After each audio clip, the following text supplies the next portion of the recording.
CNE news में आप सभी का स्वागत है और अब लेते हैं खबर विशेष की ये खबर। इंडियन इंस्टीट्यूट ऑफ आर्किटेक्ट यानी IIA चंडीगढ़ चैप्टर की ओर से minds media and management private limited के सहयोग से 10 से 13 फरवरी तक आर्क एक्स का आयोजन किया जा रहा है, जिसे आर्क एक्स इंटीरियर, एक्सटीरियर और निर्माण सामग्री का प्रमुख एक्सपो बताया जा रहा है। यहाँ आर्क एक्स में आर्किटेक्ट, बिल्डर्स और इंजीनियर्स, डेकोरेटर्स के लिए उत्पादों की एक विस्तृत सीरीज उपलब्ध होगी। इसी को लेकर पत्रकारों से बातचीत करते हुए FSAI चंडीगढ़ चैप्टर के प्रेसिडेंट सुरेंद्र बहगा ने जो जानकारी दी, इसे पंजाब, हरियाणा, चंडीगढ़ के अलावा देश भर के लोगों को सुनना चाहिए। सुरेंद्र बहगा के साथ मौजूद हैं माइंड्स मीडिया के वाइस प्रेसिडेंट BS राणा और इंदर ढींगरा के अलावा आर्किटेक्ट शिवदेव सिंह। मेरा नाम सुरेंद्र बहगा है। मैं आर्किटेक्ट हूँ चंडीगढ़ में, प्रैक्टिसिंग आर्किटेक्ट। मेरे साथ मेरे दाईं तरफ पे आर्किटेक्ट SD सिंह हैं, ये चेयरमैन हैं Indian Institute of architect Chandigarh chapter के। और राइट साइड पे इंदर ढींगरा जी हैं जो कंपनीज को ऑर्गेनाइज कर रही है। मेरे left side minds media company के डायरेक्टर हैं इंदर ढींगरा जी, और मेरे लेफ्ट साइड पे राणा साहब हैं, BS राणा जी, ये भी उसी कंपनी के डायरेक्टर हैं माइंड्स मीडिया के। तो ये हमारी इंट्रोडक्शन है। उसके बाद मैं आपको बताना चाहता हूँ कि इस प्रोग्राम को माइंड्स मीडिया ऑर्गेनाइज कर रही है and it is supported by Indian Institute of Architects Chandigarh chapter और fire and security association of India and gem Punjab chapter भी इसकी सपोर्ट कर रहा है। इसमें करीब 120 कंपनीज हिस्सा ले रही हैं और इसमें हर तरह के जो बिल्डिंग इंडस्ट्री से रिलेटेड जो प्रोडक्ट्स हैं, जो टेक्नोलॉजीज़ हैं, नाना प्रकार की हर चीज़ आपको उसमें देखने को मिलेगी। जैसे अगर मैं नाम लूँ तो उसमें सैनिटरी फिटिंग्स हैं और marble, granite, tiles, ceramics, water technologies और doors, windows, flooring, roofing, modular kitchens, furniture, bath technologies, electrical equipments, ये इस तरह का सारा जो बिल्डिंग इंडस्ट्री में जो भी चीज़ें यूज़ होती हैं वो सारे यहाँ पे बहुत ही अच्छे ढंग से डिस्प्ले की गई हैं।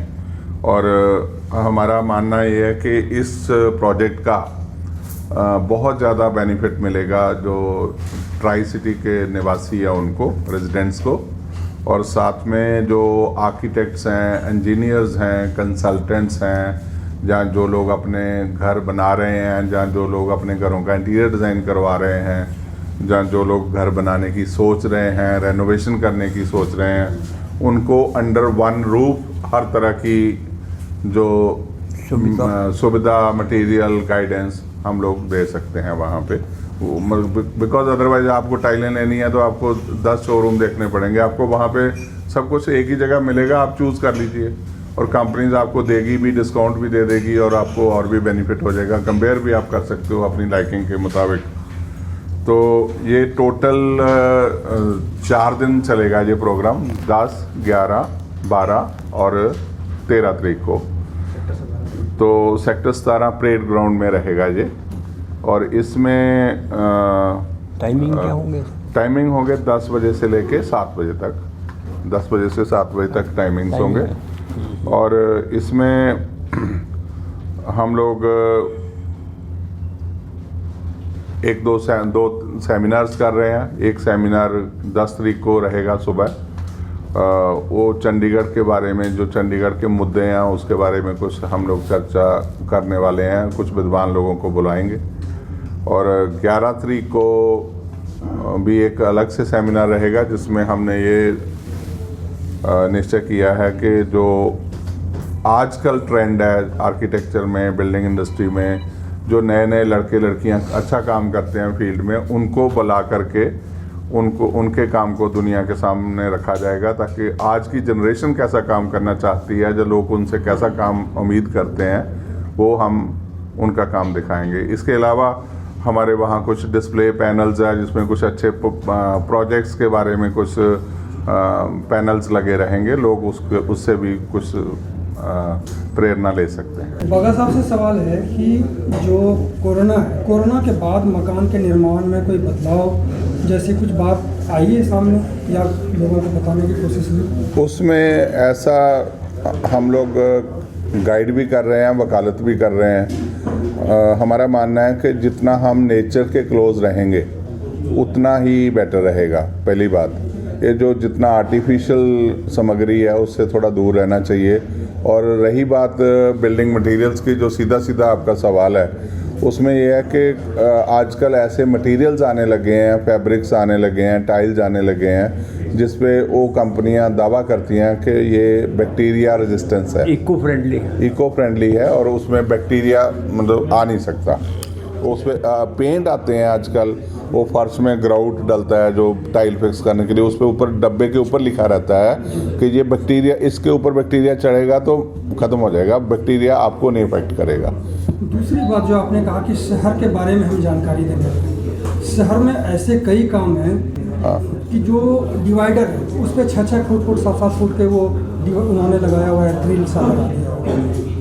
दूसरा ये है कि जो मटका चौक पर जो चिड़िया लगाया उन्होंने, हम लोगों ने सोचा कि शायद चिड़िया लगाने के साथ उड़ने लग जाएगी, लेकिन चिड़िया अब तक उड़ी नहीं, वो जस की तस है, जिसने उस मटका चौक का एक तरह से वैल्यू को हमको लगता है कहीं ना कहीं कम किया, उसने बढ़ाया कुछ नहीं। ऐसा है कि जो हमारे सेमिनार का मुद्दा हमने सोचा है उसमें जो आपने लफ्ज़ यूज़ किए हैं बिल्कुल वही हैं कि लेगेसी जो हमारी हेरिटेज है उसका क्या करना है, और साथ ही साथ ग्रोथ को भी देखना है। मतलब city can not be static के भाई बंद हो के तो रह नहीं सकता, चेंज भी हो लेकिन विरासत भी ना हम भूलें। उसका बैलेंस कैसे मेंटेन किया जाए उसके बारे में कुछ विद्वानों के सहयोग से हम चर्चा करने वाले हैं। उस पर जो हेरिटेज की बात की जाती है, हेरिटेज को लेकर के कोई परिभाषा जो है क्या? वो चंडीगढ़ उस परिभाषा में फिट बैठ जाता है?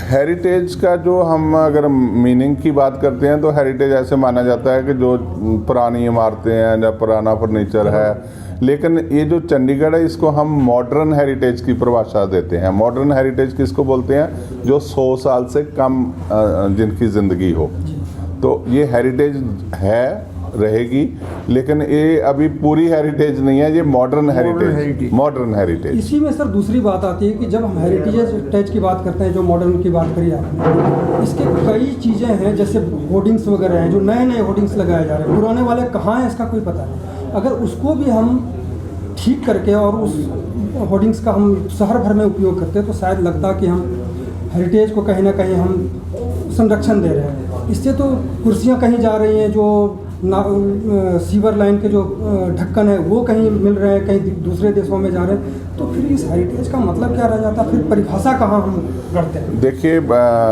हमारी जो संस्था है, हमारी इंडियन इंस्टीट्यूट ऑफ आर्किटेक्ट्स, हमारा पर्पज़ है कि एक वॉच डॉग की तरह काम करना। हम सरकार को चिट्ठियां भी लिखते हैं, टाइम टू टाइम आवाज़ भी उठाते हैं, सेमिनार भी करते हैं, प्रेस कॉन्फ्रेंसेस भी करते हैं, ताकि शहर का जो मूल रूप है वो वैसा ही बरकरार रह सके। कितना असर हुआ सर? बहुत असर हुआ है, बहुत असर हुआ है। अगर मैं गिनाऊं तो बहुत सारी बड़ी अचीवमेंट्स हैं जो हमने की हैं।